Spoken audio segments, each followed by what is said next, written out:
सो hi friends, एक नया video में आप सभी का स्वागत है। और आज हम लोग बात करेंगे 12th का जो हिंदी पेपर है 100 का, उसके बारे में। ठीक है, तो किसी भी टॉपिक को स्टार्ट करने से पहले हमें उसके जो विषय वस्तु है उसके बारे में हमें जानना चाहिए। तो इसीलिए आज का जो टॉपिक है वह हमारा इसी से संबंधित है कि हमें आखिर 12th का जो हिंदी है उसमें क्या क्या पढ़ना है। तो चलिए हम लोग आज के इस वीडियो टॉपिक को स्टार्ट करते हैं।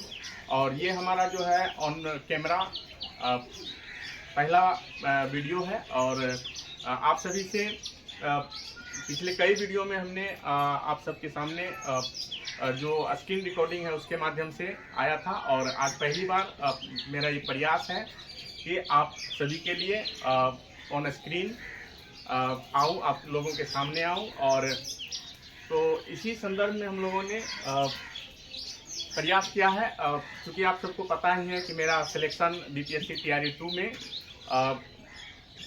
हायर सेकेंडरी मतलब 10+2 में हिंदी सब्जेक्ट हिंदी टीचर के रूप में हुआ है। और मैं विद्यालय में भी आप लोगों को पिछले वीडियो में दिखाया था कि स्मार्ट क्लास में हमने कुछ वीडियो शूट किया था। तो वो वीडियो आप लोगों ने देखा भी होगा। तो चलिए स्मार्ट क्लास में भी हम लोग कुछ वीडियो बनाएंगे, कुछ विद्यालय की एक्टिविटी के भी बारे में हम लोग वीडियो बनाएंगे। और आज का जो टॉपिक है वह हमारा सब्जेक्ट से रिलेटेड है, जो कि हमें 12th की हिंदी में क्या क्या पढ़ना है उसके बारे में हम लोग देखेंगे। ठीक है, तो चलिए आज का वीडियो को हम लोग स्टार्ट करते हैं। तो सबसे पहले हम लोग बात करेंगे गद्य खंड के बारे में। तो यहाँ पर देखिए कक्षा 12 का हिंदी अनुकर्मणी जो इसमें दिया हुआ है। और इसमें हम लोग देखते हैं तो सबसे पहले आता है बातचीत। और बातचीत क्या है? तो बातचीत एक निबंध है। और इस निबंध की यदि हम बात करें तो यहाँ पर देखिए बालकृष्ण भट्ट इसको लिखे हैं। इसके संदर्भ में कुछ बातें हम आपको बता दें कि बातचीत हमें किस तरह से करना चाहिए, किन आयु वर्ग के लोगों में किस तरह की बातें होती हैं, यूरोप के लोग किस तरह से बात करते हैं, उनकी बात करने की शैली क्या है, उनकी बात करने की कला क्या है। तो ये सारी बातें हम लोग इसमें पढ़ेंगे। ठीक है, उसके बाद है उसने कहा था। तो उसने कहा था जो है वह क्या है? कहानी है। ये भी आप लोग नोट करते चलिएगा, उसने कहा था कहानी है। और इसमें जो है एक प्रेम की अद्वितीय अभिव्यंजना है, मतलब प्रेम की एक ऐसी परिभाषा है जो कि बहुत ही कम देखने को मिलता है। इसको जब पढ़ेंगे तो बहुत ही इंटरेस्टिंग लगेगा। और यहाँ से प्रश्न पूछे जाते हैं। ये फ्लैशबैक शैली में लिखा गया है। और जो विश्व युद्ध हुआ था उसके संदर्भ को लेकर के बड़ी ही रोचकता के साथ इसे प्रस्तुत किया गया है। ठीक है, और इसको लिखने वाले हैं चंद्रधर शर्मा गुलेरी।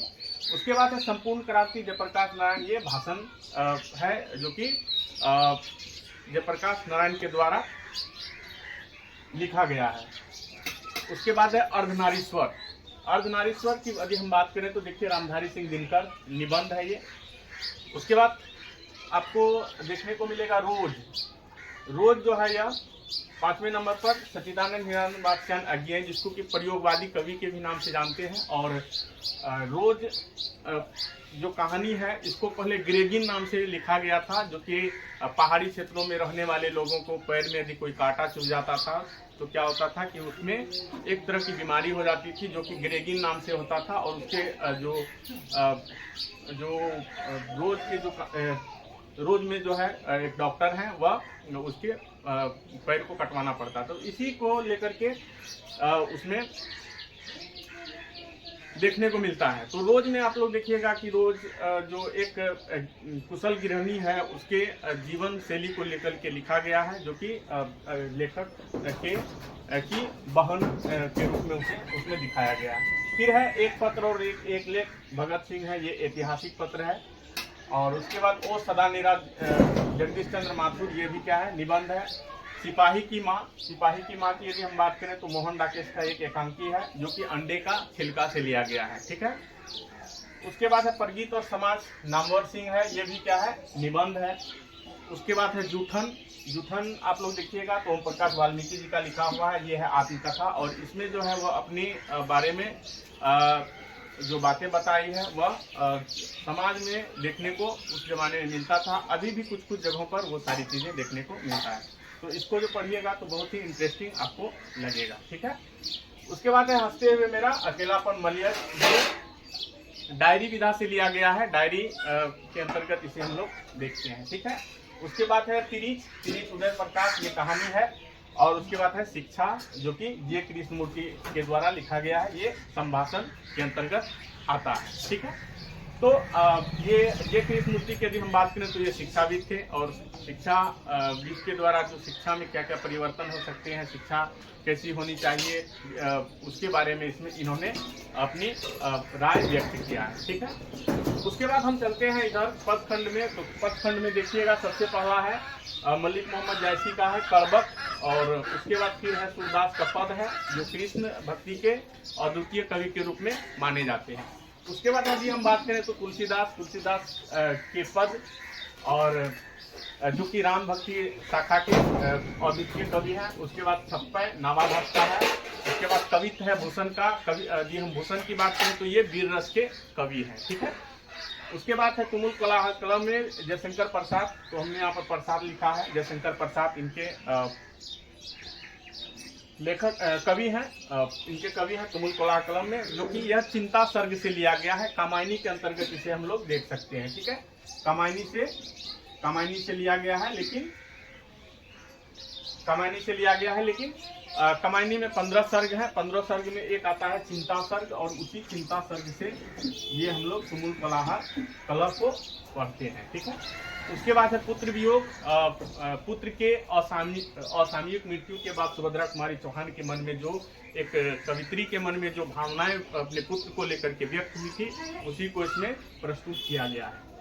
उसके बाद है उषा जो है, यह प्रयोगवादी कवि के कविताओं के अंतर्गत शमशेर बहादुर सिंह के द्वारा रचित ये कविता है। ठीक है, जनजन का चेहरा एक है, गजानन माधव मुक्तिबोध की रचनाएं हैं, और इसमें जो है जो हमारे समाज की जो के सामने जो चेहरा प्रस्तुत है, उस चेहरे के बारे में बात की गई है। ठीक है, अधिनायक रघुवीर सहाय, जो कि तानाशाह जो हमारा लोकतंत्र है उसमें इन्होंने कटाक्ष किया है, व्यंग किया है कि किस तरह से हमारा लोकतंत्र जो है तानाशाह के रूप में परिवर्तित होता जा रहा है। ठीक है, उसके बाद है नन्हे प्यारे बेटे को। तो विनोद कुमार शुक्ल, एक मेहनतकश व्यक्ति के बारे में बताया गया है कि किस तरह से हर एक आदमी लोहे की तरह मजबूत है, अपने आप को कठिन परिश्रम करता है, अपने आप को अपने जीवन को आगे बढ़ाने के लिए, अपने परिवार के लिए किस तरह से मेहनत करता है, तो उसी को उन्होंने लोहा बताया है। हार जीत अशोक वाजपेयी के द्वारा लिखा गया है, और हार जीत में जो हार और जीत के बारे में कुछ बातें जो है, कौन हारा कौन जीता, उसके बारे में यहाँ पर देखने को मिलता है। उसके बाद है गांव का घर ज्ञानेंद्र पति। तो गांव का घर में बताया गया है कि शहर के लोग किस तरह से गांव के लोग बोले वाले लोगों को परेशान करते हैं। तो ये सारी जो टॉपिक है इसमें लगा हुआ है, कुछ बातें हमने आपको बताया, और उम्मीद है कि ये बातें आपको समझ में आई होगी, और इसको आप लोग एक बार नोट कर लीजिएगा, इसको एक बार पढ़ लीजिएगा।